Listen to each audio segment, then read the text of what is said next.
La Boreale passa al Fonte Park battendo la Fonte Meravigliosa, ora a soli 2 punti di distanza proprio dai biancoviola, ragazzi di neri che ora dovranno seguire con particolare attenzione la sfida tra Tor di Quinto e Grifone Giallo-Verde. Nonostante il risultato beffardo, sono proprio i padroni di casa ad approcciare meglio la gara. Il 3-5-2 infatti gli permette di sfruttare al meglio l'ampiezza contando su De Vivo da una parte e De Grisogono dall'altra. La prima occasione è immediata, la palla messa in area dalla metà campo trova una torre sulla sinistra, Pasquali Colussi si avventa poi sul pallone e schiaccia, grande risposta di Bertollini.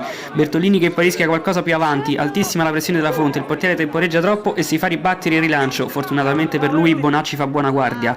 Col passare dei minuti prende fiducia la Boreale, grande giocata di Moretti che si libera e imbuca per Bagaglini, il 9 punta l'avversario che indietreggiando cade, il 9 va in porta sul primo palo, nessun problema per Menna. Sul fine del primo tempo i ragazzi neri occupano stabilmente la tre quarti avversaria, qui un giro palla infinito si conclude con il tentativo di Anelli finito di poco fuori.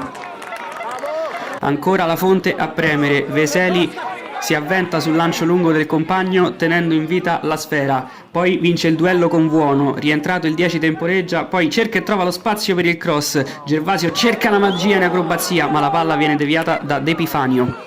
Poco dopo Veseli sceglie di mettersi in proprio, la progressione lo porta al limite, poi prova il tiro, Bertolini risponde, poi i compagni sono bravi a cancellare il tap-in.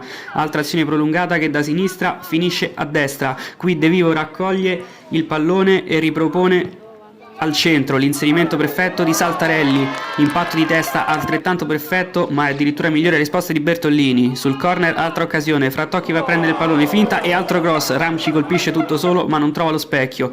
La ripresa sembra seguire lo stesso copione, pronti via e Frattocchi scalda subito i guanti di un Bertollini ancora attento, ancora Fonte pericolosa poco più avanti di nuovo con un colpo di testa di Saltarelli, stavolta il pallone si spegne sul fondo, a metà ripresa si accende Forlini, qui il 10 farà le prove generali inoltrandosi così in area, poi il tiro viene parato da Menna, la Fonte risponde subito, Frattocchi inventa per Veseli che dal limite si crea lo spazio per la conclusione, fuori veramente di un niente.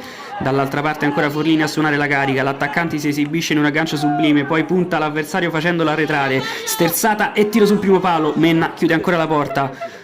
Su azione non si passa, allora Anelli prova da fermo, l'esito è lo stesso, parata di Bertollini. Poco dopo la mezz'ora arriva l'episodio, la Boreale mette questo cross da metà campo, Bagaglini devia di tacco e manda la palla in fallo laterale. Sembra essere a favore della Fonte, ma l'arbitro fa battere il bianco-viola. Pirozzi mette al centro, Menna sbaglia l'uscita e Forlini dietro di lui non può sbagliare, mette il piede e appoggia di piatto l'1-0 trovando il terzo gol stagionale.